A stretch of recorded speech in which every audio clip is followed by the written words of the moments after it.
கள்ளச்சாராயத்திற்கு துணை போகும் அரசாங்கமாக திமுக இருப்பதாக மத்திய இணையமைச்சர் எல் முருகன் செய்தியாளர் சந்திப்பில் குற்றம் சாட்டியுள்ளார்.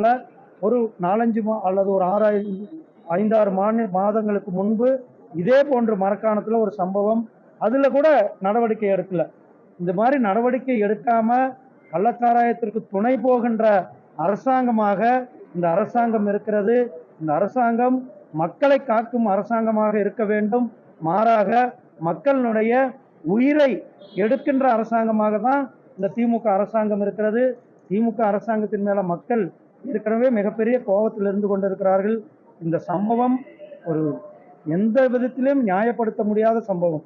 இந்த சம்பவத்திற்கு திரு ஸ்டாலின் அவர்கள் பொதுவெளியில தன்னுடைய மன்னிப்பு கேட்க வேண்டும். அவர் சென்று பாதிக்கப்பட்ட மக்களை நேரடியாக பார்க்க வேண்டும். ஒரு முதலமைச்சர் இவ்வளவு பெரிய சம்பவம் நடந்து 2 நாட்கள் ஆகிறது, தொடர்ந்து மரணங்கள் உயிர் பலியானது நடந்து கொண்டிருக்கிறது. உடனடியாக முதலமைச்சர் சம்பந்தப்பட்ட இடத்திற்கு இந்நேரம் சென்றிருக்கணும். ஆனா அவர் போகிறதுக்கு என்ன தயக்கம்?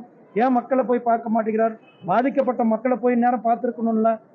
ஆக முதலமைச்சர் அவர்கள் உடனடியாக பாதிக்கப்பட்ட மக்களை நேரடியாக போய் சந்திக்க வேண்டும். ஏன்னா அவருக்கு சந்திக்கிறதுக்கு முகம் இல்லை.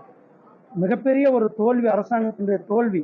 ஏன்னா அரசாங்கம் இயங்குகிறதா இல்லையா என்பதே இங்கு இதற்கு சரியான எடுத்துக்காட்டு இந்த கள்ளக்குறிச்சி சம்பவமாக இருந்து கொண்டிருக்கிறது.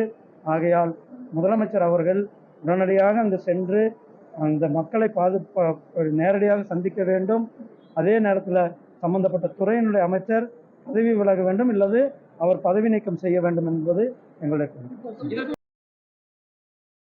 செய்திகளை உள்ளது உள்ளபடி தெரிந்து கொள்ள ரெஃப்ளெக்ட் நியூஸை சப்ஸ்கிரைப் பண்ணுங்க.